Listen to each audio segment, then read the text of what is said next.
Hi, I'm Maggie from maggiescrochet.com, and in this video I'm going to show you how to make a ruffled scarf using Red Heart Boutique Sashay yarn. And this is one of the many brands of yarn, not many brands, but the types of ruffling netting yarn that we have available at maggiescrochet.com.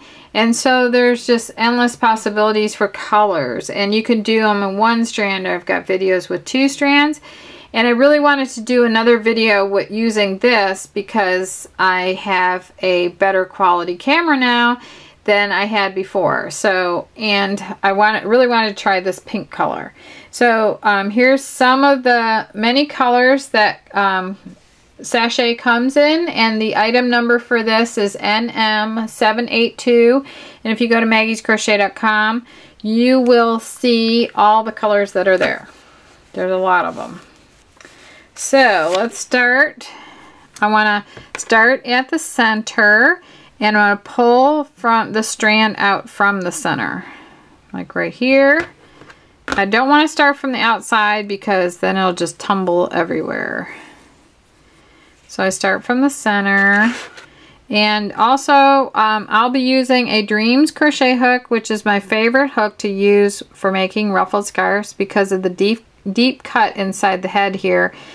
It keeps the last loop on your hook tucked away in there, and you can pull all the other loops over it. And I'll also be using, normally I have stitch markers, but they're all in different projects, so I'm going to use some big safety pins to secure my work while I'll show you how it can safeguard you losing your work. So we start out by opening up the netting. One side is a more finished side, like that right there. So that's the side you want to show on the outside of your scarf. So you'll be working on this side, and to start you just fold this over about 3 inches and you match up the loops like loop for loop. I'm going to go from the front to the back through the first set of loops, and then I'm going to skip the next loops because these loops are really close together. If you've ever worked with this yarn or Starbella, you'll know that there's a difference in the loops. So this, and then I'm going to skip this one and go in this one from front to back. And then this one kind of doesn't have a top loop, but I'm just going to go in that loop and then catch the next loop up here. So then I want to skip, I'm on a single strand here, I'm going to skip this one and go in this one. So that very last one is the one that I'm going to keep on the head of the hook, and I'm going to grab these and I'm going to turn the head of the hook down and go through all the remaining loops on my hook. And this first one is a little bit difficult because of those double loops in there, but if you have a hard time, just pull them off one by one, or you know, whatever you have to do to get all those loops over. And I promise you, when you get past that, the rest is a piece of cake.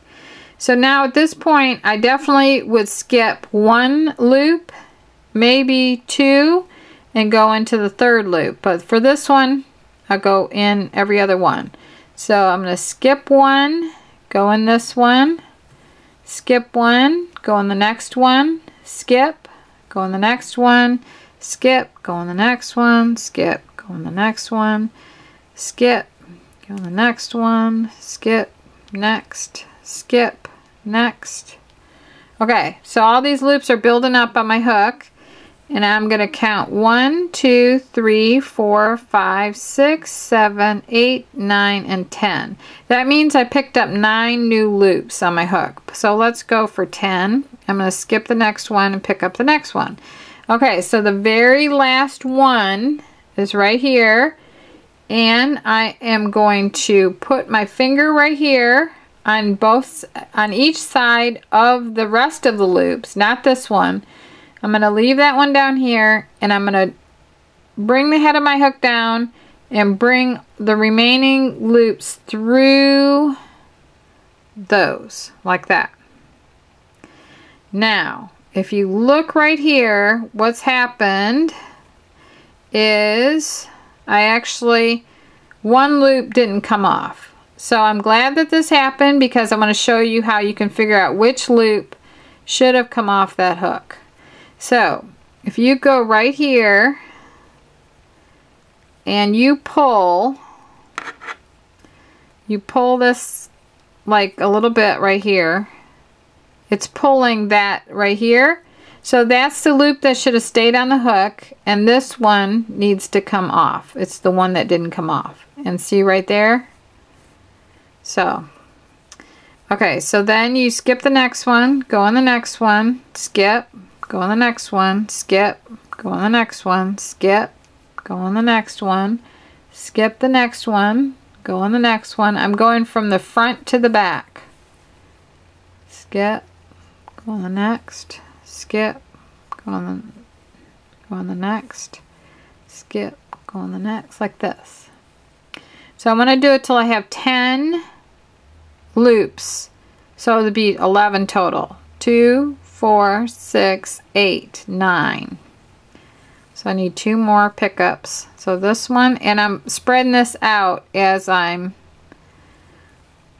you know, moving the yarn onto the hook. Okay, so the last one is this one. The other way that you can tell which one got caught in a changing color one is by the color too. It might help. Okay, so you want this one to stay right there. You want to grab these, pull them down, grab them real tight, and pull these, turn the head of your hook down, and pull it through the rest of them, like this. See that? And then it's just gathering them onto the hook. So now, you see how it's ruffling? So cute. Okay, now, at this point, especially when you're a beginner, you want to lock your chains as you go along. I recommend locking every single one and having 2 markers, and put one on the next one that you draw through, and then when you do the one after that, take this one off and move it on the other side of the next one. I'll show you how. So anyway, I'm going to skip the next one and put the next one on my hook like this. Skip. So it's 2, 3, 4, 5, 6, 7, 8, 9, 10. Okay, so now see this? I'm going to put that down in there. I'm going to grab all these, turn the head of my hook down, and bring that strand through all the other loops. Like that. And I brought an extra one through again. So what I'll do is try to figure out, if I look at these, this is the one that was on my hook, and I can test it by pulling this forward, and then see how I loosened that there, and see it's that one there. So that was the last one that I pulled off, so it's this one that needs to come over. Okay, so then I'm going to mark this one.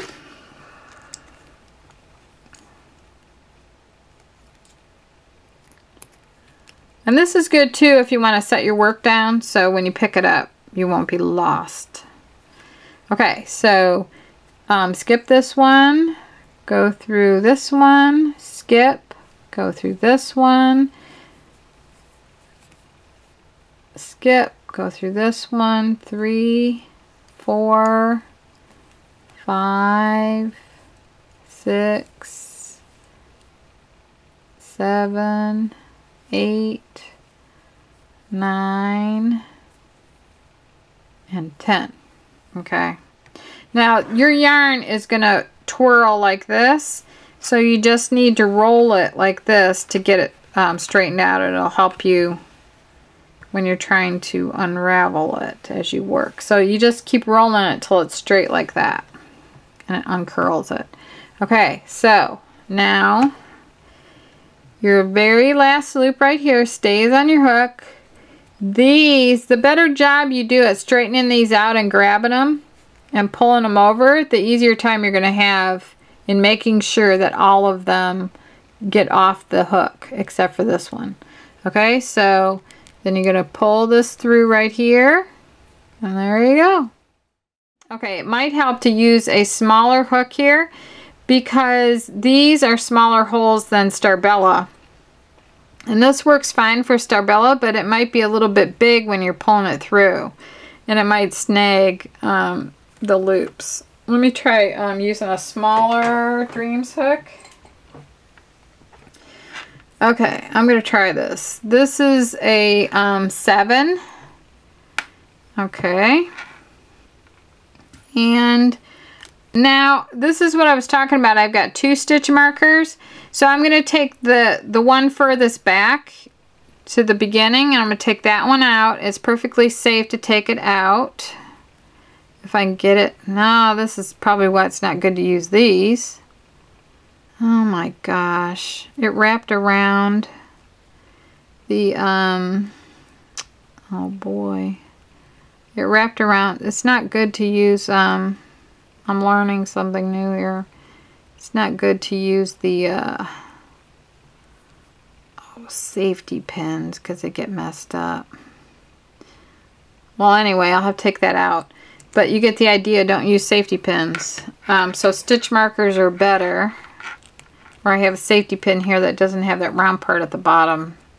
So anyway, I would move that one up to this, to the last one that I did, like this. And now I am going to try this with a smaller hook because I have smaller holes here. So I'm going to skip this one, and I'm going to do 1, 2, 3, 4, 5, 6, 7, 8, 9, and 10.